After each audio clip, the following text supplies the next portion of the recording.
Welcome back, Booty Kickers. I am so excited for this conversation today because I think it is one that does not get talked about enough. As someone who has now dealt with hypothyroidism diagnosed for the past couple of decades, but probably undiagnosed for much longer than that, this is such a huge, huge issue that I know impacts so many dancers and probably would have changed a lot of things for me growing up and is significantly changing things that I am doing now. I am super, super excited for this conversation with today's guest, Kat Spangler, who I will let her tell you more about herself. But I will just say, of all the people that I have met in Dallas so far, she is one of my favorite. And when it comes to hypothyroidism, this lady knows her stuff. She has walked the walk herself. She has done the work to become a certified functional nutritionist. And I just so, so value the wisdom that she brings to the conversation, as well as the amazing person that she is. So thank you so much for being with us today, Kat. I'm so excited for this conversation. And I think it's so fun, this niche that you're working in, because it does connect so deeply with hypothyroidism. And I don't think we Absolutely. realize it. Yeah, No, we don't. no. Why don't you kick us off with a little bit of your journey with dance and all of this? Yeah, I mean, I grew up in the dance world. Like, since I was 3 years old, I was like, this is what I want to do. And much like I think a lot of dancers can probably resonate with, I struggled a lot with my relationship with food. I definitely went through the restrict binge cycle for a very long time, where during the day I would get praised. I would get praised by my parents. I would get praised by friends about how well I ate because it was just like veggies and protein. And this, meanwhile, I'm in my early teens, right? This is when people are normally eating like pizza and burgers and whatever. And I'm like, look at me being so perfect. Meanwhile, whenever my family would go to bed, I would go in the pantry and I would pull out every like cookies, crackers, pretzels, chips, ice cream, like everything that we had, partially because I was trying to just have like small amounts of everything so that it wouldn't be obvious that like, oh, Kat finished the cookie box. I would hide candy wrappers at the bottom of my trash can because again, I didn't like it, there was so much shame involved. And meanwhile, and it's like chicken or the egg, who knows what caused what and what have you, but I was dealing with so many symptoms. I was exhausted all the time. I could sleep for 12 hours and still be like falling asleep in class. And I was a good student. I loved school. Um, and it was just, we kind of blamed it on like, oh, well, she's a teenager. She's growing. She needs more sleep, da da da. But then I also would get sick constantly. I mean, I remember it was like every time that I pushed the amount that I wanted to push in dance classes, I would almost immediately get bronchitis. And it would Hmm. last for like 2 months. And there was a couple times where it turned into walking pneumonia. Like I was a mess. And then add on top of that, I had horrible cystic acne in my face, my chest, my back, everything. I had these little like white itchy patches on my skin that we couldn't figure out. I went to dermatologist. Turns out it was candida, which is an overgrowth of fungus. It can happen in your gut, on your tongue, on your skin. Um, I had horrible digestive issues, really embarrassing digestive issues. Like it was a nightmare. It was an absolute nightmare. And meanwhile, I'm being passed from doctor to doctor. My mom is taking me to all these specialists, and nobody is figuring it out. Like everybody is literally just chasing symptoms. I remember there was one doctor, shame on him, who put me on a cholesterol medication. What? Not because I had high cholesterol, but because a side effect was that, and sorry if this is TMI for y'all, but a side effect was that it firms up stool. And that was my problem is I was dealing with a lot of loose stools. And so I did that for about a month. And even then at like, I don't know, maybe 15 years old, At 15 years old, he put you on cholesterol medication. 15. Yeah. And even then it kind of hit me and I was like, this isn't right.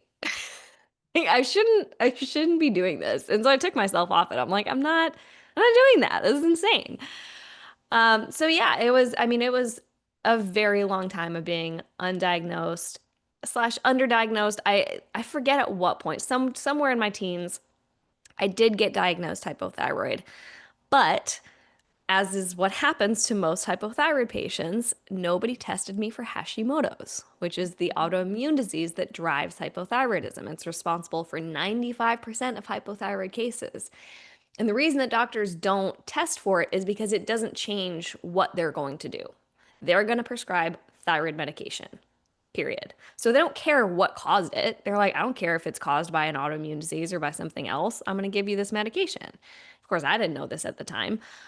So it wasn't until I was in college and I actually went to health coaching school that I started educating myself more. And then that's when I learned about the connection with gut health, which I'm sure we'll talk about. I learned about the autoimmune situation. So I finally took myself to a functional medicine doctor. I was like, "Can you test me for this?" And they did, and I was like, "Oh, lo and behold, look, you have Hashimoto's."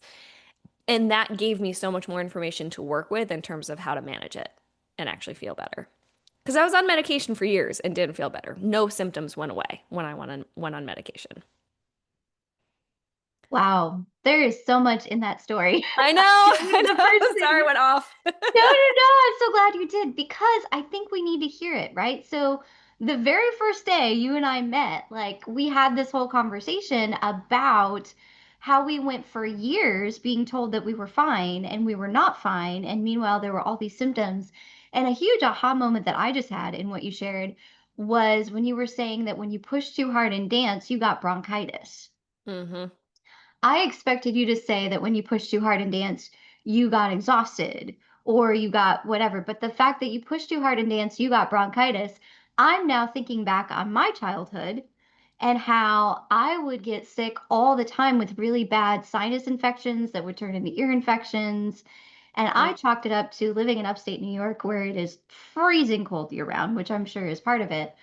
But now listening to you, I'm like, oh my gosh, I wonder how much of that was impacted by hypothyroid stuff that I had no idea about as a kid that didn't get diagnosed until I was an adult, and even that until after like 13 years of being a guinea pig and having all of these tests done and them not finding anything, which is a whole other story. Not finding anything like you were just talking about. Yeah. But I digress. So I think where I would like to pause just for a second before we go on is for the dancer who's listening to this and thinks, oh, wow, some of that sounds similar, that might be me. I know a huge aha that I have had from our even early conversations are like the multi plethora of symptoms that can be related to hypothyroid, Hashimoto's, that people might not even be aware about. So if a dancer, like I said, is listening to this and going, oh my goodness, this might be me. What are some of those maybe telltale signs that she could look for that would cause her to say, oh, hey, maybe we should investigate this further? Yeah, great question. And so I will tell you, I'll give you the telltale signs that are the most common, but also something to know is there are thyroid receptors on every single cell in our body. Wow. So if our thyroid is not functioning well, that can show up in just about any way imaginable because it's basically if your cell like you need thyroid for your cells to function. So if certain cells are not functioning well, that can show up in so many different ways, which is why it's so underdiagnosed because it can look like so many other things. So I'll say this, if you are the person where you're dealing with weird symptoms and you've done a lot of other tests, you've chased a lot of other rabbit holes and you're not getting better, even if it doesn't feel like quote unquote typical hypothyroidism, it is worth it to get checked. And I'll go over in a minute kind of what to ask your doctor for because most tests are just abysmal. Like they're not testing nearly enough. They're not looking at the right numbers, but we'll get to that. So some of the main symptoms to look out for: stubborn weight is one of the big ones. Fatigue is one of the big ones, especially if you still fatigue despite getting, 7 hours, 8 hours of sleep. Skin issues is pretty common. Hair loss is another big one. Cold hands and feet because we have a hard time with circulation. Um, and honestly, a lot of hormonal imbalances like PMS and that sort of thing. Again, just because of the way that the thyroid interacts with everything else, it's going to affect the way that your other hormones are working. And then also constipation and bloating. Because if you just think about hypothyroidism is everything slows down.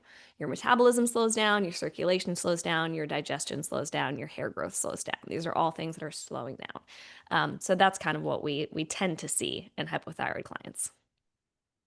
Thank you for sharing all that. That's super helpful because I just think so many people are not aware because like you said, it's not tested for properly, all of that. I feel like this is a huge area that impacts so many people and most people have no clue. No idea. And as you were saying, I mean, you were dealing with this as a teenager, Yeah. Yeah. which is wild. So, and I know I was too. And like looking back, even hearing your story, I'm like, oh yeah, I had that, I had that, I had that. But didn't know any of that at the time, That put and like together. and in my case, I was also super tiny, so I wouldn't have associated that. But Mhm. meanwhile, I had all of these other symptoms. So, um, yeah, okay. So let's talk about this as far as how it impacted your dance career. Did that mean that you had to stop dancing because of it, or kind of what impact did it have on your dance career? I know you said you would get sick all the time, so you couldn't push as hard as you wanted to. What Yeah. else? Yeah. I mean, I definitely think that played a big role in how far I was able to go as far as building my technique and this and that, because I just couldn't show up the way that I wanted to, as much as I wanted to. Um, to be fair, I'm a big believer in like everything happens for a reason. I do not think I was destined for a dance career, regardless. And for me, it was just kind of a series of unfortunate events. It was most of my dancing was happening while I was living in California. And it was right at the summer before my family moved to Ohio. I got an ankle injury while on vacation, not even while dancing. It was a third-degree ankle sprain. And I know it was rough. And like never got any injuries during dance, but of course I'm on vacation. I slip when I'm getting out of a pool and just pop. Uh, so it was because it was the summer before I moved, I didn't really get physical therapy in time because there was just a lot happening. And then when we got to Ohio, there wasn't really any good dance studios, and we were there for 2 years. And I tried to get back to it when I moved to Texas, and it just didn't happen. Uh, so yeah, I think the universe was kind of nudging me away from dance and towards this trajectory, which is 100% what I meant to be doing. So it's not that it necessarily played any roles in stopping my career. Who knows what would have happened?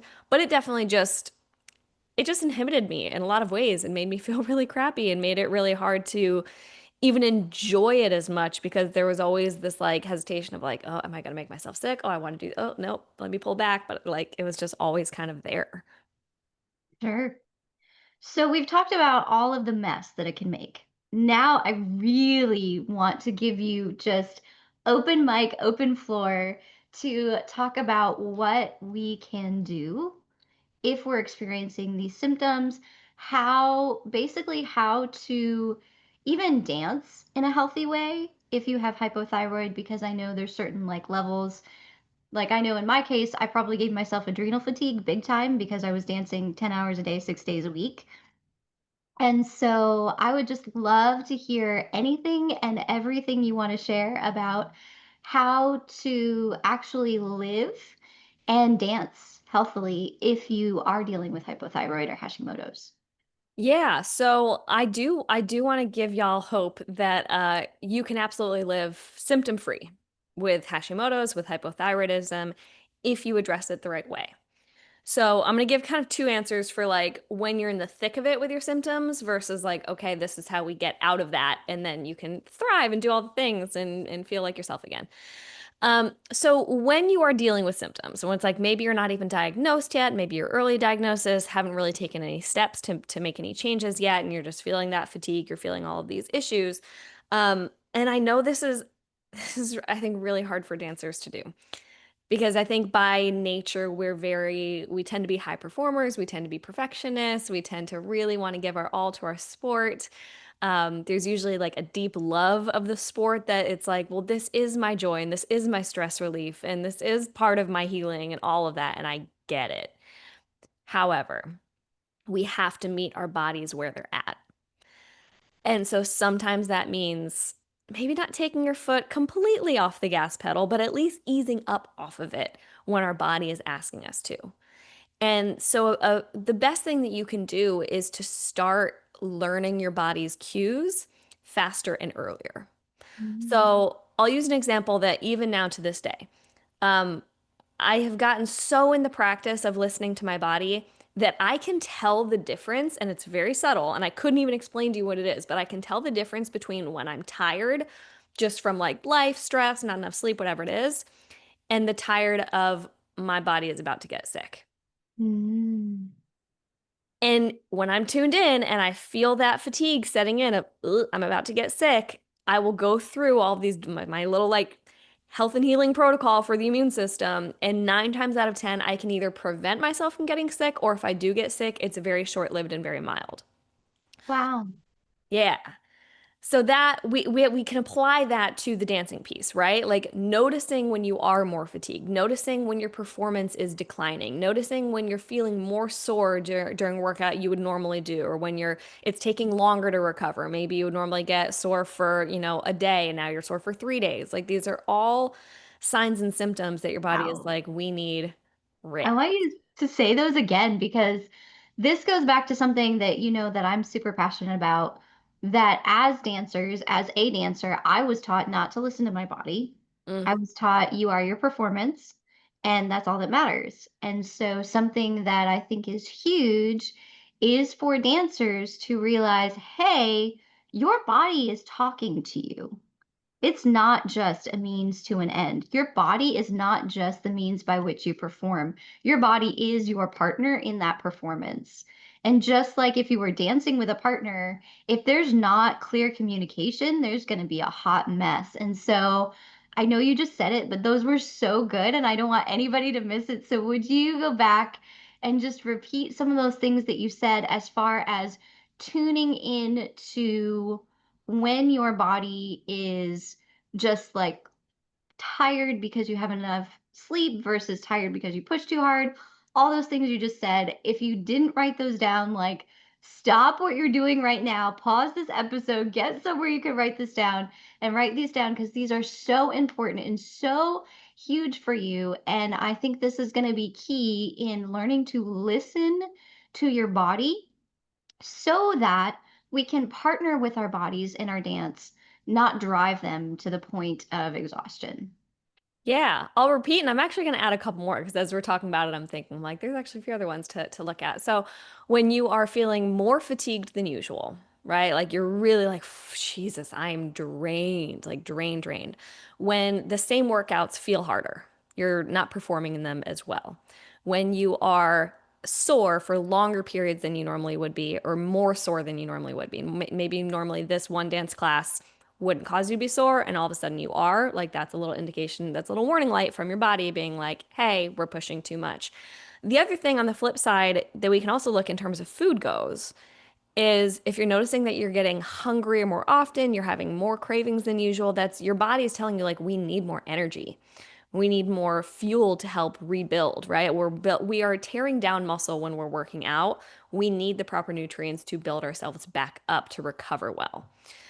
So that's another thing to look out for is like, am I getting more hungry? Am I getting more cravings? And am I getting hangry? That was one of my big things is like, okay, I'm not Yeah, fueling enough for the kind of work that I'm doing. And when you do notice those things, like, okay, what's the action step? Give yourself either number one, if you can, give yourself more of a break, like prioritize more sleep. Maybe you need to skip a dance class or two. But then also just really dialing in with your recovery tactics. So that's where it's doing the Epsom salt baths. That's where it's getting enough protein. That's where you're maybe taking some supplements like turmeric or magnesium that will help your muscles recover. Bromelain is another good one. You get that in pineapple. These are all things that you can do to help support your body. If you want to really go there with like the biohacking, you can get like a PEMF mat to kind of help recharge your cells. I mean, sleep is literally the number one thing. Like, if you do nothing else, make sure you're getting a minimum of 7 to 8 hours of sleep. Really, I prefer 8 to 9. It's shown that the suggestion of 7 to 8 hours of sleep is really more geared towards men's bodies, and women's bodies tend to need more. And then add in being hypothyroid and a competitive dancer and all these things, like we need rest. totally. Yeah. Totally. Okay. So that is as far as listening to our bodies, learning to know what's going on. And then you were talking about what to do, like, what do you do next? Thank you. Yes. So, to get yourself to the place where you are, excuse me, living more symptom free so that you're not kind of held back by these different, the fatigue and the poor recovery and all of that. So I teach what I call my metabolic makeover method, which you are now familiar with. And that's basically getting to the root of what drives most hypothyroidism and most Hashimoto's. So, what we talk in the metabolic makeover method, we talk about blood sugar balance. We talk about stress management, like you were talking about with the adrenal health. We talk about gut health. We talk about your liver. And then we talk about in your detox. And then we talk about supporting you metabolically. So making sure that, like I said, you are eating enough, you're fueling up your body enough. Because I know it's very, very easy to undereat as a dancer, trying to achieve that super, super, super lean frame. But all of this is we have to really look at long term, right? I think as dancers, we get stuck a little bit in the like, again, it's the whole I'm pushing even though my body is asking me to rest. And we think, well, that's me, showing up for my dance and showing up for my career. But it's like if you just stretch your view just a little bit, you'll see that that's actually harming you and that's Yeah. actually sabotaging you. And it's the Mhm. same thing with like doing the extreme diets, seriously limiting your calories. You're actually lowering your metabolism and going to make it harder to keep that weight off and to keep a lean build and all of those things.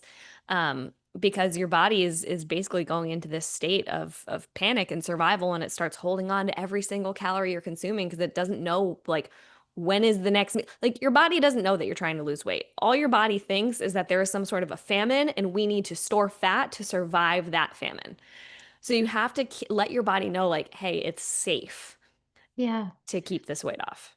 So I want to go there for a second because this is part of where you and I are working together right now is having been through just a lot these past few years. And one of the things that I had been doing that I thought was helping my body was intermittent fasting. Mm, And yeah. have since learned that this is terrible for hypothyroid. So I would love to just give you a minute to talk about that because I think whether it is intentional intermittent fasting or, as a dancer, like when I was a professional, we went from class to class to class to rehearsal to class to rehearsal to, I mean, it's just back to back to back to back. And maybe you get 10 to 15-minute break to eat every now and then you're like, okay, but I'm going to jump back into dancing, so I don't want to eat anything too heavy. And so whether it is intentional or not, for me, it was intentional these past few years as far as specifically doing intermittent fasting. But whether it's intentional or not, I think that's something too that happens a lot in the dance world. And I know now that that can really put your body into stress mode and bring on something you and I are working to heal in my own body right now, which is high cortisol. And I would just love for you to speak to that for a minute. Yeah, I'm so glad you brought that up because it is such a common practice these days and everybody is touting it as like such this like great habit for everybody. And it's like not for everybody. So with intermittent fasting, so when we wake up in the morning, what wakes us up is the release of cortisol. And cortisol, if you don't know, is our main stress hormone. So it's normal. We need some cortisol. And basically the trajectory that's supposed to happen over the course of the day is we're supposed to have high cortisol in the morning that wakes us up, and then slowly over the course of the day, we get this nice gradual drop off, and then it's lowest before we go to bed, allowing us to go to sleep. Now, we do a lot of things that drive that cortisol up even more in the morning. And that's where it becomes problematic because, like, the adrenals are like, yeah, we're doing what we're supposed to be doing, releasing this cortisol. And then you're like, okay, but more. Okay, but more. Okay, but more. And then they're like, whoa, whoa, whoa, whoa. Like, we're tired. This is a lot. You're asking a lot of us right off the bat. And fasting is one of those things. Because basically, what you're forcing your body to do is break your body down to get the blood sugar that you are not getting from your meal. And so we release more cortisol because cortisol is catabolic. That is one of the mechanisms for breaking the body down to release. It's basically releasing glucose from your muscles, which, by the way, we obviously don't want muscle wasting and muscle breakdown when we're athletes. So that's another piece of Mm-mm. the puzzle. But then we also get this whole metabolic cascade that happens where when we're producing too much cortisol, like I said, cortisol is our stress hormone, and our body does not know the difference between types of stressors. So it's viewing any stressor as like life-threatening. And so when we're trying to, run for our lives from a saber-toothed tiger, we're not trying to put energy towards digestion. We're not trying to put energy towards reproduction. And in fact, we're trying to slow everything down so that we can just put all of our energy towards fighting this, whatever the stressor might be, whether physical, mental, emotional, what have you. And so that's where you start to see cortisol is being produced. Now we're not producing as much of our sex hormones. It's down regulating our thyroid even more. And then it's also creating all of these blood sugar imbalances because now our blood sugar crashes and we're having all of these cravings. And that's where you can get the restrict binge cycle. That's where you can exacerbate the fatigue even more. Like it's just this whole interconnected web that sort of happens. And we really want to pay attention to how we are starting our day in particular. So we want to start our day metabolically healthy. We want to set up ourselves for healthy, happy hormones throughout the day. And that means eating breakfast within 30 minutes of waking up. Make sure it is loaded up with protein, some healthy fat, some good fiber. We want to make sure that we're not drinking coffee on an empty stomach, not getting caffeine on an empty stomach, because that's another thing that taps on the adrenals door and is like, hey, more cortisol. So the people that are waking up and then just drinking their black coffee and then not eating for 4 hours, like you are Rolling setting into your body rehearsal. up for, yeah, Yeah, yeah, which I would say is a lot of dancers, a lot of dancers. yeah, yeah. It's very normal. It's very normal. And it's a shame because it's coming from just very generic advice. It's like when you're in this arena, number one, if you're a woman, it doesn't really apply. And then also just particularly like we said, dancers, hypothyroid, all the things, we need a different approach. Yeah, for sure. Okay, so those are things not to do in the morning. You did mention breakfast. Are there any other keys of like how to start off your day to help your metabolism be healthy throughout the day, particularly as an athlete? Yeah, I mean, I think the biggest one is making sure that your breakfast is really nutrient dense. I think it's very easy because there will be some people who listen to this and like, okay, I'm going to do my breakfast. I got my protein bar, and then they'll dip out. Hmm. That's not breakfast. That's not it. Like, I almost want your breakfast to be the biggest meal of the day. Um, Ooh. yeah, yeah. Like I want a heavy dose of protein. I'm talking absolute minimum is 20 grams, but I would say more since we're talking to athletes, closer to 30 to 40. And like a Okay. lot of people will do like the 2 eggs, right? And they'll be like, I got my protein. That's like 12 grams of protein. Mhm. It's not nearly enough. And then I Mhm. also will get some people who are like, well, I added my collagen powder to my coffee, and that's 20 grams of protein. Now we have to talk about the fact that collagen powder is not a complete protein. Ah. Uh-huh. So a complete protein is the one that basically your body can utilize most easily and most effectively for muscle synthesis. And it means that we have all of the essential amino acids to create this complete protein. So complete proteins are going to be from animal sources, eggs, milk, meats. Collagen powder is not one of those. No. So you don't get me wrong, you can use it as a supplement, absolutely, but just don't think that you're getting that one scoop of protein of 20 grams and then calling that a day. Like I'm thinking have 2 or 3 eggs, maybe you also have your collagen protein, maybe you'll also add in some like turkey sausage or something like that. That's going to be setting you up for much more success. And then also loading up on, especially again, athletes, we need carbs to function well and to perform well in the gym, in the dance studio. So getting some good clean carbs, not necessarily, we don't want the processed stuff, but getting some oats. I say oats, that's not so much for my hypothyroid I was ladies. like, That's what ooh. I know. I know. I'm like, let me catch myself. I'm the hypothyroid health coach, not for hypothyroid people.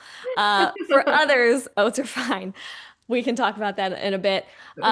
But getting it from some fruit, getting it from some veggies. I know a lot of people are very scared of fruit, but like having a half a banana or some berries or some apple or whatever, along with your meal is going to just help you perform much better in the gym or in the studio.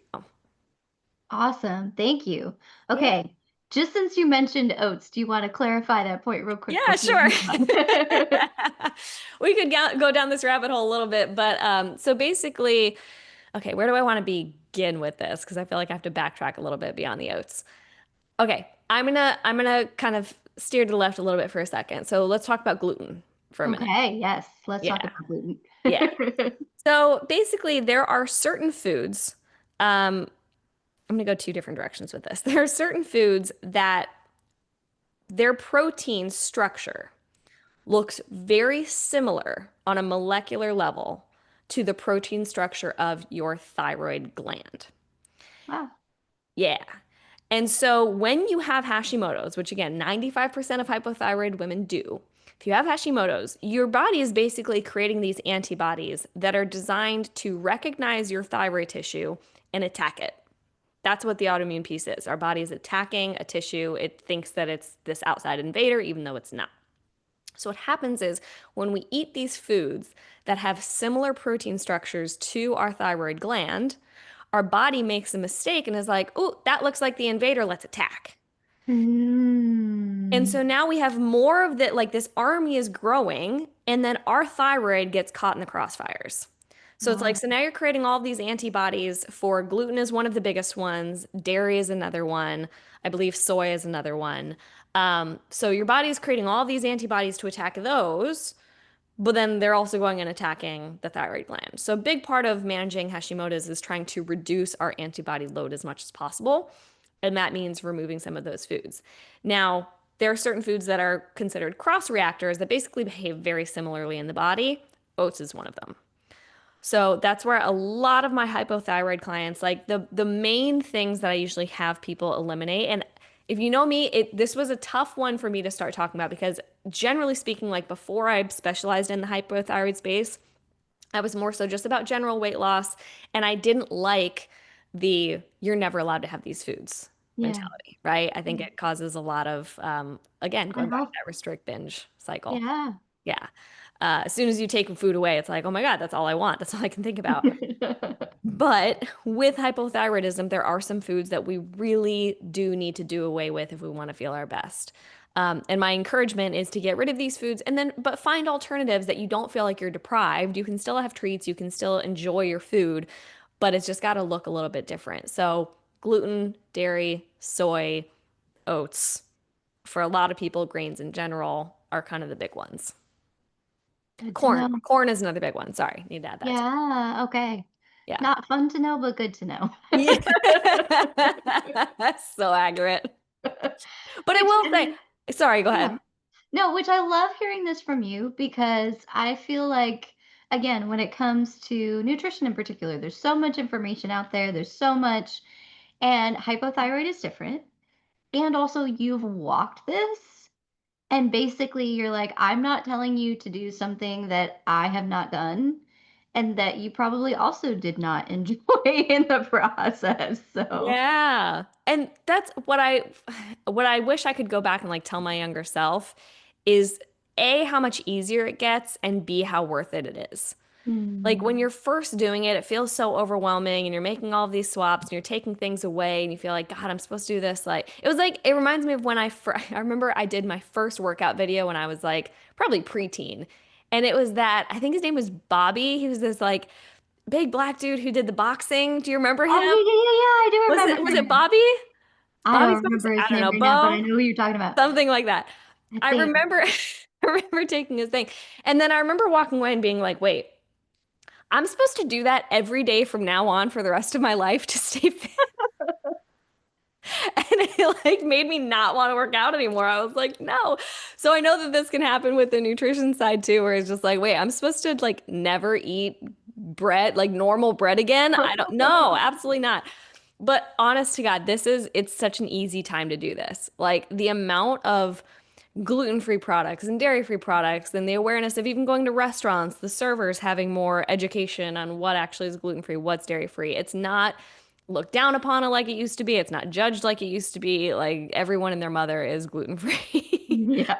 And so it really give yourself some time to get used to it. Like I was telling a client recently, she can't have peanut butter anymore because just her body started responding really negatively to it. And she was like, what are the alternatives? And I was like, well, you can do almond butter, you can do sun butter. But I told her, I was like, the first time that you switch from peanut butter to almond butter is going to taste like crap. And like, you're going to be like, this is not it. But if all you've eaten is almond butter for a year, you're not even going to really be able to tell the difference. Yeah. And I found that that is what happened with me with a lot, like whenever people are like, "Oh, do you miss gluten? Do you miss?" I'm like, "No. I still eat the same stuff. I still have pizza, I still have sandwiches. Like it's just different versions that work better for Yeah. my body." And I think that's really what it comes down to, which takes us back to listening to our body, being in tune with our body, and remembering that for everything that we want to do in our life, in our art, in our sport, we need our bodies, and we need our bodies not just as a means to an end, but as a partner. And so, if you really want to be in partnership in anything, whether it's dance, whether it's in life, whatever, like you have to have clear communication and you have to be sensitive to what each partner of the partnership needs. And so this is simply being sensitive to, hey, this is what my individual body, again, this doesn't mean that it has to be true for every single person out there. Hmm. If you're listening to this and this doesn't apply, great, that's awesome. You do what works for you, right? But if you really want to partner with your body to help your body function at its best, thrive at its best, perform at its best. Like Kat, I know that you went from being completely exhausted to, your friends call you the Energizer Bunny now because you're constantly on the go. And like I feel like your stories are always like, whoa, she did like this today and this today and this today and this today. And you're so full of life and you're so vibrant and you have so much energy. And I know as somebody who, when my hypothyroid was at its worst, like I would climb up one flight of stairs and have to like stop before I did anything else. Like I would take a shower and have to lay down on the floor before I could even dry off because that's where my energy level was. And if you're listening and your energy level is there right now, I just want to encourage you again that there's hope and that these things that Kat is talking about, it's not just about, I think so many times we get into like, oh, we have to eliminate this, we have to eliminate this, we have to eliminate this. And now it just becomes this like discipline or almost diet mindset of do's and don'ts. And if I do this, I'm good. If I do this, I'm bad. If we cut all that crap out, and just go back to no, this is about listening to my body to help my body have what it needs, be supported in the way that it needs, so that it can thrive and perform and play at its best and all of those things. Like that for me really changes the conversation, really changes the game. And I know that you have lived that and you do live that now. What would you say to that? Yeah, I truly, 10 years ago, if you told me I was living the life that I was living now, I would have literally laughed in your face. I don't recognize the person that I used to be, and I wouldn't have recognized me now back then. Um, and to be fair, it's going back to really who I was like when I was a kid, and I was called the Sunshine Girl and and all of the things, but I had lost that for so long because of this disease. Um, and it's incredible because, like I said, I didn't feel better just on medication. It was changing the lifestyle stuff. It was getting to the root of what was driving the hypothyroidism to begin with that absolutely transformed my life. Like I live an entirely different life than I would have lived had I not gone down this route. And was it hard sometimes? Yeah, there were times that it sucked.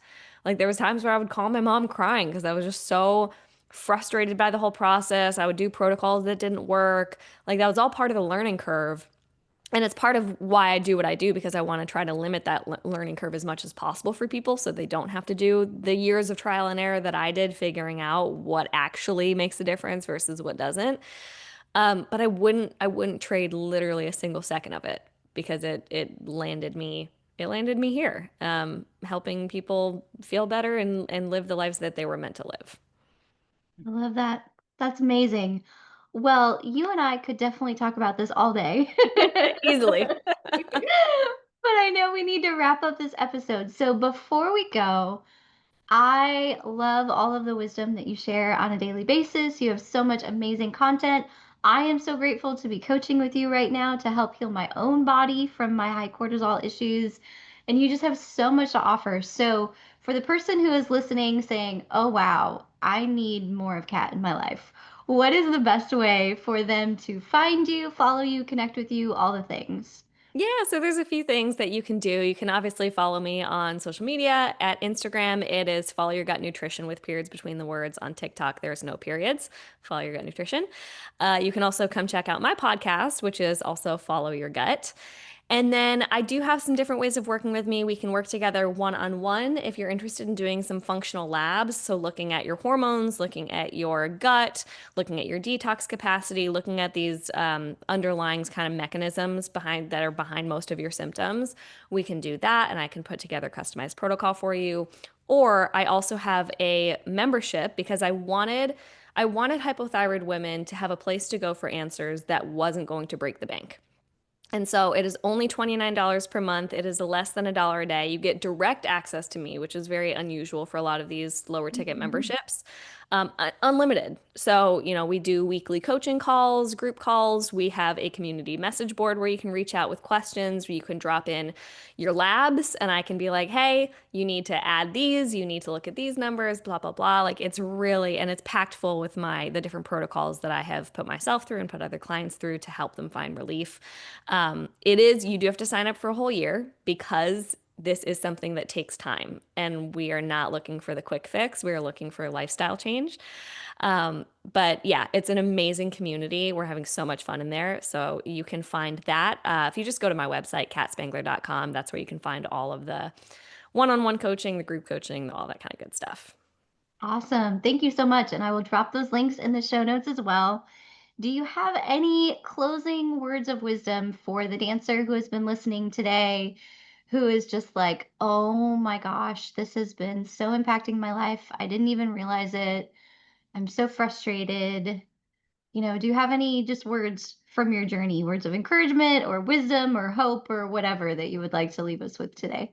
Yeah, I hate to be this predictable, um, but literally follow your gut.